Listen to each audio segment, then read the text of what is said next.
Hi, and welcome to Dabline. Today I'm going to show you how to create a quilt from start to finish. This is the first part of a 4-part series, so if you want to see the other 3 parts, be sure to subscribe and hit the notification bell so you get notified when the next part of this tutorial comes up. So we're just going to jump right into it. The type of quilt I'm going to show you how to make today is a very simple strip quilt. The definition of a strip quilt is a quilt made from strips. It's a really great beginner quilt project, and I'm going to show you how to cut fabric properly and safely, and I'm also going to give you an option if you don't want to cut your strips. There's another option for you. So let's go ahead and get into it, okay? We are now at my cutting mat and we are going to start cutting our fabric. What you're gonna need to cut fabric is a cutting mat of some kind. It can be a regular cutting mat or a self-healing cutting mat. Then we are going to use a rotary cutter and a ruler. This is going to help a lot. It's got markings here that we are going to use to cut the fabric perfectly every time. So here's my little pile of fabric. I will start with this really pretty yellow. So I'm going to unfold it. Now a lot of times when you get fabric from a fabric store, as you can see from this piece, if I line it up here with the lines on my mat, let's see, let me move the camera back here so you can see these. This has not been cut evenly. See, that is not a straight line. So first we want to what is called square up our fabric so it is going to work better for us. What I like to do is I line up this folded edge with a line on my cutting mat, and then I take my ruler and I line up a line on the ruler with that folded edge, and then you can see there's some fabric here that we need to cut all along there. So I'll take my rotary cutter. So now we have a nice straight line to work with here at the bottom of our fabric. So we are going to cut our first strip. So what we want to do is we want to find 2.5 inches. There's 1, 2.5. You can see that on the ruler.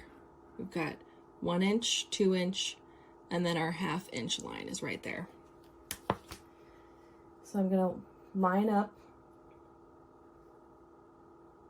this straight line here with the fold, and then my 2.5 inch line there with that nice straight line that we cut. And then I'm going to, now when you go to cut your fabric, you want to be really careful with rotary cutters, because it's a very sharp blade. You want to be really careful. I've heard of quilters, even seasoned pros, you know, slipping and cutting their finger and having to go and get stitches. So you want to be really careful when you're cutting. So what I like to do is I place my arm like this to hold the ruler in place, and I take it really slow when I cut. So I come in here with my rotary cutter. You just take it nice and slow. You don't have to apply a lot of pressure when you're cutting. And while you're cutting, you want to make sure that the ruler does not shift, because then you're not going to have a even strip. And then there we go. Oops, missed a little piece right there. There we go. And then we have our first strip.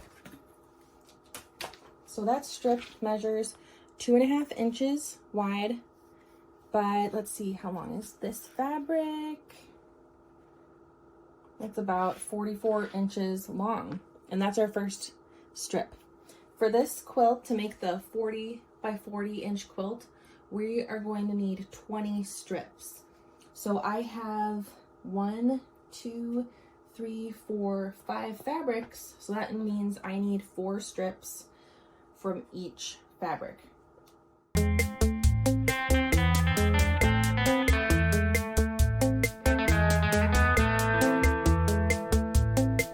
also like to mention, while I'm finishing up cutting this last fabric, that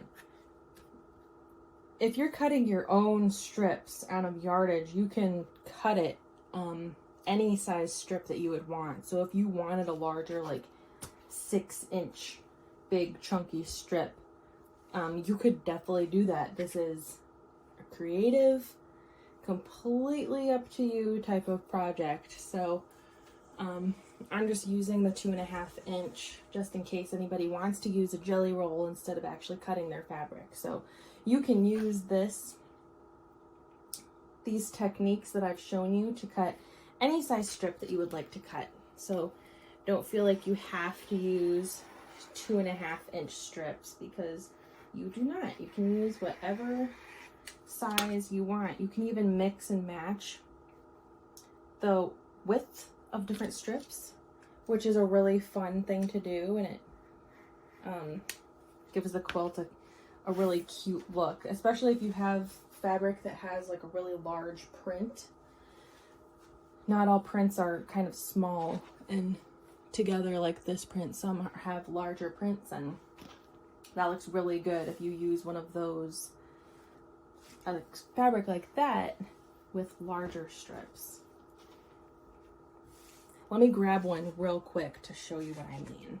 Okay, so say you want to do larger strips, or you have a fabric like this. This actually comes from the same line as this fabric, but if you look at the pattern, all of the little animals and details are quite spread out, so this wouldn't really make sense to cut 2.5 strips from it. But it would make sense to cut a 6-inch strip, because then if I place the ruler just right when I'm cutting, then I have several different animals on one strip, instead of, you know, if you do a 2.5, you don't even get the full wolf. So that's just an idea for you. If you have a fun fabric like that with a larger print, you can definitely do that. Just cut larger strips. So I need 2 more from this. This fabric is so cute. I love the colors.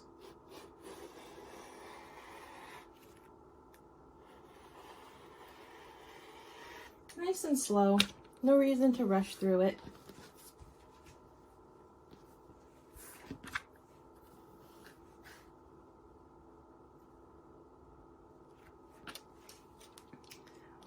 Last strip.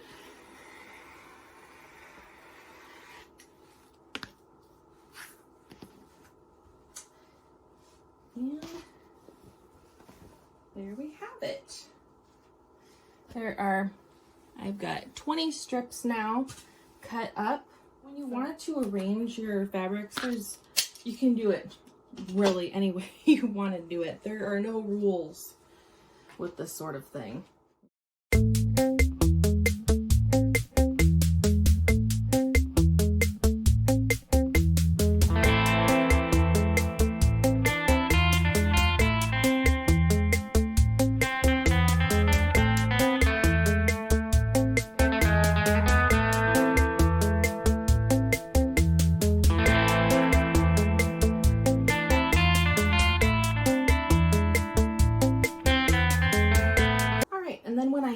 Once I have all of my strips laid out, then I'm going to stack them. So when I take them to my sewing machine, then I can just sew them and they won't get out of place or anything. So the way to do that is you just take your first strip, which was this golden strip for me. I'm going to take that and I'm just going to place it, sorry for my arm in the way, place it on top of that acorn fabric like that. And this is just helping me keep these in order for when I take them to my sewing machine. So I'll just do the same thing.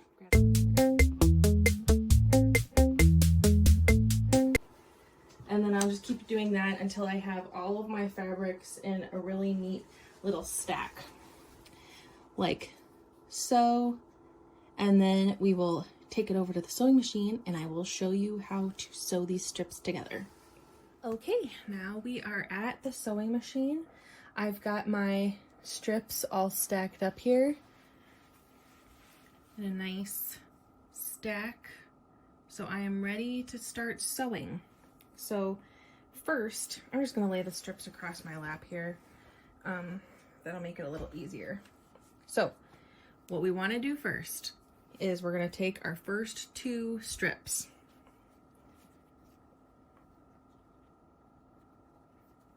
Okay, I've got my first 2 strips, just like that. This is number 1 on the left and number 2 on the right. Now I am gonna place them together. This is the right side of the fabric. That's the fabric that has the pattern printed on it. This is the wrong side of the fabric. That's the back of the fabric that will be on the inside of the quilt when it's finished. So this is the right side, wrong side. When there's a solid color, either side can be right or wrong. I'm gonna put right sides together, okay? We're gonna line up the ends there. And I am going to line up the edge here. If you want, you can use clips or pins to hold the fabric together. But you just want to keep the fabric nice and straight together. So that's what that looks like. Okay? Now I'm gonna, now I'm gonna place it underneath my foot and put my presser foot down. Now, whenever you're sewing pieces together for a quilt top, the rule, unless the pattern or whoever the tutorial that you are following says differently, you're gonna want a 1/4 inch seam allowance, okay? So most sewing machines come with a 1/4 inch foot that just helps you line up the edge of the foot with the edge of the fabric, and it'll give you a 1/4 inch seam allowance. So I'm gonna go ahead and start sewing my strips together. We are gonna take this nice and slow. If this is the first time you are using a sewing machine, this type of quilt is actually the perfect quilt for someone who has never sewn before, because all you are doing is sewing nice, long, straight seams. So we're gonna take it nice and slow. I'm gonna do a couple of stitches like that, and then I'm going to back stitch. And that's gonna hold these stitches in place so they don't come undone. All right, now I'm just going to sew. You need to focus on keeping the seam nice and straight. You don't have to go fast. You can go as slow as possible. It is more important to have a straight stitch than to get it done quickly. So I am going to just sew a nice straight seam here. Make sure that your fabrics are staying together. Those edges are lined up. And make sure you aren't pulling the fabric, okay? Because if you pull it, it's gonna create kind of a weird pucker in the fabric. So you just wanna hold it in place and just kind of guide it with your hands.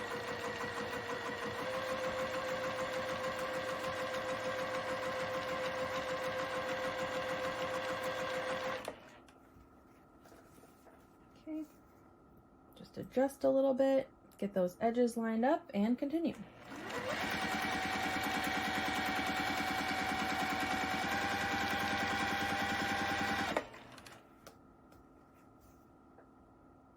Get those edges lined up.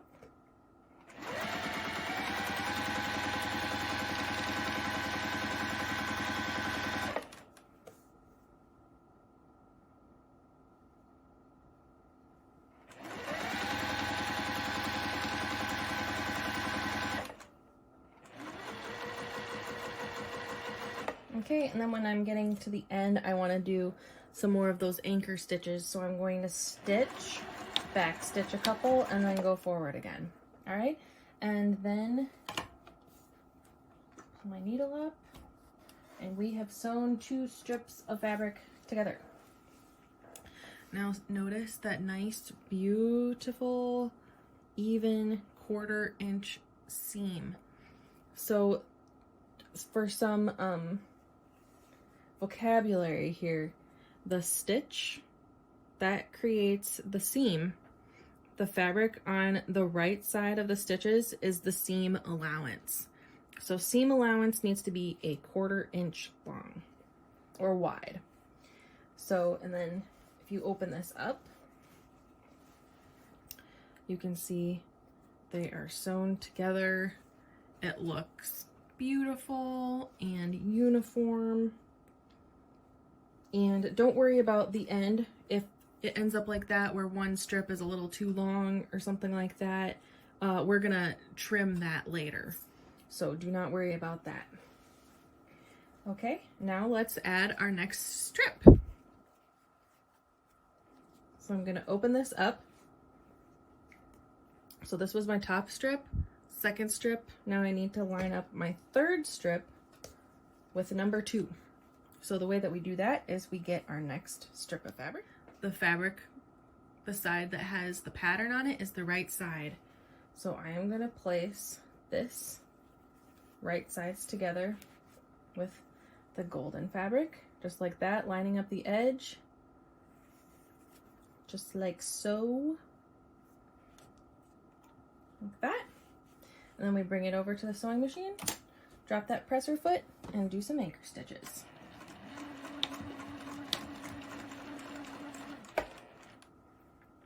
Okay, and now I am just going to do the same thing we just did with the other 2. We're going to stitch all the way down the length of the strip, making sure we keep that 1/4 inch seam allowance as we go.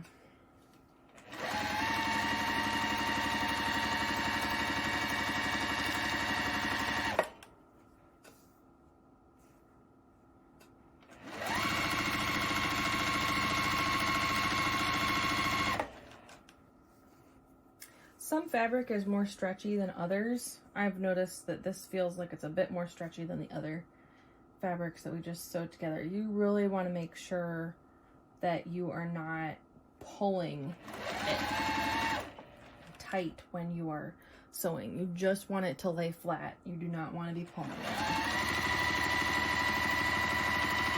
So that's going to cause wrinkles and puckers and just not what you want for a quilt top.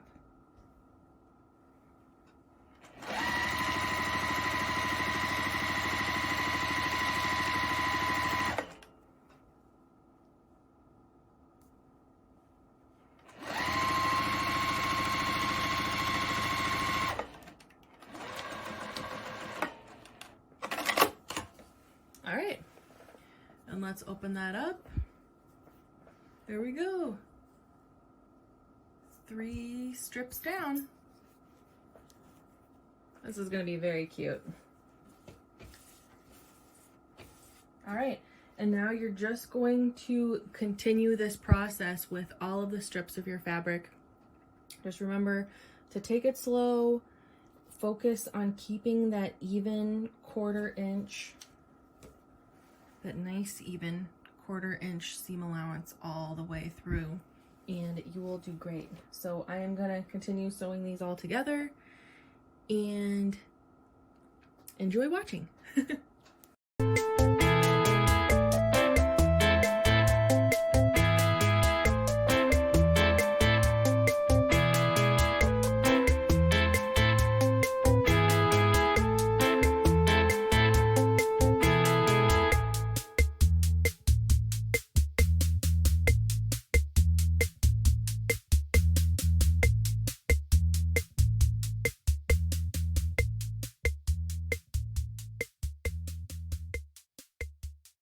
Okay, I am sewing my last strip on now, so I'll just finish this up real quick.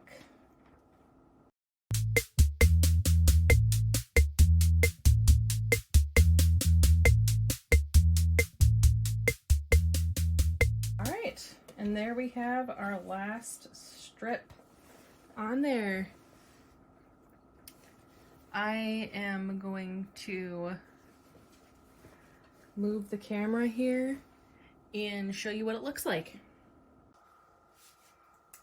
All right, here is what the quilt will look like. This is before I have pressed any seams or done any trimming or anything. So the quilt top is finished. You can make this as long as you want. If you want a wider quilt, like if you want something that's gonna fit a twin mattress but you like this look, what you can do is take 2 strips and just sew the ends together using that 1/4 inch seam allowance, and then sew those super long strips together, and that would make 88 inch to 90 inch wide quilt, and then you make it as long as you want it. So that would fit a twin and maybe a queen size bed, so that's an option for you too. So this has been a really fun and easy project to make. In the next part of this series, I am going to show you how to properly press the seams so the quilt top will lay flat. I'm also going to show you how to make that quilt sandwich. So that's going to be the quilt top, the batting, and the backing, and how to put those together so you get them all prepped and ready to quilt. And that will be coming on later on in the series. But for part 2, we're going to cover pressing the seams and creating that quilt sandwich. So I look forward to seeing you then and getting you ready. Again, if you want to continue with this series, go ahead and subscribe, and thank you so much for watching. Bye!